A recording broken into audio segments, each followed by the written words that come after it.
I'm going to give you a little bit of more information about client number 6, who had a distal femur fracture that was corrected with an open reduction, internal fixation, and an external brace.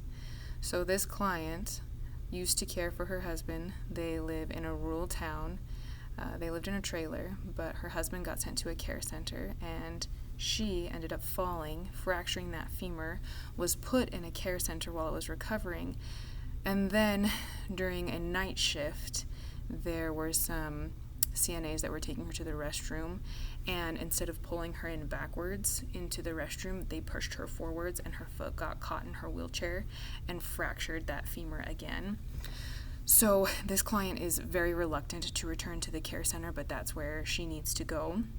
She was very unstable in completing transfers when she first was recovering from her procedure, but about 7 to 8 weeks post-op, she showed significant progress with completing her edge-of-bed to four-wheel walker transfers and her four-wheel walker transfers to the commode. She still does need assistance. She is probably min to mod assist to get from the edge of bed to the commode because she still requires help in standing up. She is not able to push herself up directly from the bed and has to use some support because she doesn't have the upper extremity strength to complete pushing up from edge of bed. She also requires some assistance for clothing management in order to complete pericare. She loves fishing. She also enjoys gardening.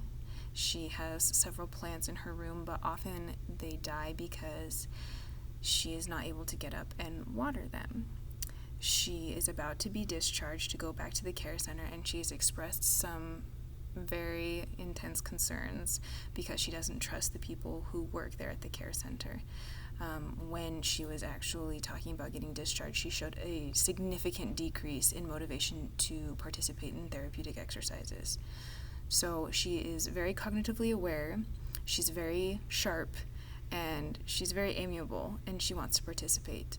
But she does feel kind of an increased sense of isolation at that care center, and that the people there aren't really willing to help her. She does show signs of osteoporosis, of course, as exhibited by 2 femur fractures within months of each other. And at times she does complain of nausea and dizziness, but usually it's with regards to waking up and sitting up in bed, which could have something to do with orthostatic hypotension. So that's a little bit more information about client number 6.